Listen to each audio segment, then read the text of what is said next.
Hello friends, welcome to my YouTube channel. Myself Sandeep Das. और पिछले class में हमने जो देखा था इलेक्ट्रिसिटी चैप्टर में ओम्स लॉ, आज उसको थोड़ा सा एलोबरेट करते हैं और उसमें से सबसे पहले समझते हैं कि प्रतिरोध क्या है। ठीक है, प्रतिरोध क्या है और प्रतिरोध के आधार पर कितने सारे तरह के कॉम्बिनेशन होते हैं इसको समझेंगे। ठीक है ना।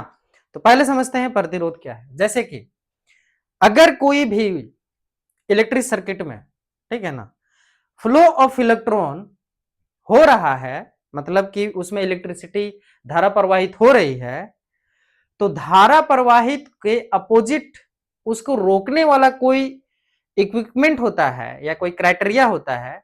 उस क्राइटेरिया को या उस इक्विपमेंट को हम क्या बोलेंगे? रेजिस्टेंस या प्रतिरोध। ठीक है ना। अब हम आज समझते हैं कि प्रतिरोधन संयोजन के आधार पर कितने तरह के संयोजन होते हैं। तो दो तरह के होते हैं, सीरीज कॉम्बिनेशन यानी कि श्रेणी क्रम संयोजन, पार्श्व क्रम संयोजन यानी कि पैरेलल कॉम्बिनेशन। ठीक है ना। तो इसको हम क्या समझते हैं कि सबसे पहले हम सीरीज कॉम्बिनेशन को समझते हैं। जैसे कि ये कोई विद्युत सर्किट है। विद्युत सर्किट में क्या है कि जितने भी रेजिस्टेंस लगे होते हैं उसमें रेजिस्टेंस फ्लो ऑफ इलेक्ट्रॉन के अपोजिट होते हैं। ठीक है ना। अब जैसे कि R1 R2 R3 आप जितना भी चाहे लगा सकते हैं। ठीक है ना। तो इनमें जितना भी धारा होगा उसका मान एक समान होगा। ठीक है ना। अगर ये कहीं एक जगह खराब हो गया, ठीक है, तो ये पूरे सर्किट में, पूरे इस विद्युत परिपथ में सीरीज इसका बिगड़ जाएगा। समझ रहे हैं। इसीलिए सीरीज कॉम्बिनेशन में देखिएगा कि जो ट्रांसफार्मर होता है और घर के बिजली के जो पोल होते हैं, है ना, जो बस्ती में या फिर जो घरों तक हमारा जो पहुंचता है इलेक्ट्रिसिटी, वो कॉम्बिनेशन सीरीज कॉम्बिनेशन में दिया जाता है। ठीक है। अगर कहीं एक जगह खराब हो गया तो उस बस्ती की पूरी लाइट चली जाती है। इसीलिए सीरीज कॉम्बिनेशन को बोला जाता है कि अगर कहीं भी जरा सा भी फॉल्ट आ जाता है तो उसमें इलेक्ट्रिसिटी क्या होती है? पूरी तरह से बाधित हो जाती है। अब पार्श्व क्रम संयोजन में आते हैं। ठीक है। पार्श्व क्रम संयोजन में आप देखिए कि एक हम विद्युत सर्किट बनाते हैं। ठीक है।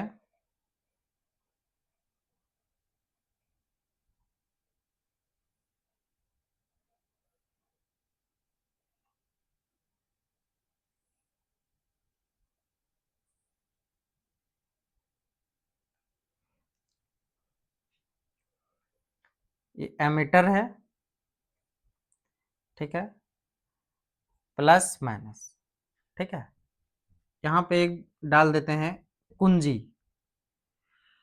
देखो ये रेजिस्टेंस है R1 R2 और R3। सभी में विद्युत धारा प्रवाहित हो रही है। आई जा रहा है, करंट जा रहा है। ठीक है ना, करंट जा रहा है।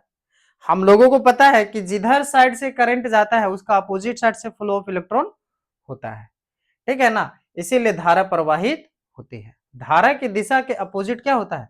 इलेक्ट्रॉन फ्लो करने की दिशा होता है। इस सर्किट में क्या है कि जितने भी रेजिस्टेंस लगे हुए हैं इस परिपथ में, आप किसी एक सर्किट में अगर मान लेते हैं R3 वाले सर्किट में फॉल्ट आ गया तो R1 और R2 में जो करंट प्रवाहित हो रहा है ना वो होते रहेगा। समझ गए। इसीलिए घरों में या फिर जितने भी हम लोग वायरिंग करवाते हैं या करते हैं वहां पर पैरेलल कॉम्बिनेशन के आधार पर वायरिंग की जाती है। ठीक है। तो आप पैरेलल कॉम्बिनेशन और सीरीज कॉम्बिनेशन आप समझ गए। ठीक है। अब हम लोग आते हैं विद्युत शक्ति, इलेक्ट्रिक पावर। इलेक्ट्रिक पावर क्या है? तो विद्युत शक्ति है ना, विद्युत परिपथ में ऊर्जा के क्षय होने के दर को विद्युत शक्ति कहा जाता है। मतलब ऊर्जा क्षय हो रहा है, ऊर्जा का ह्रास हो रहा है ना, वही हमारा क्या है, इलेक्ट्रिक पावर।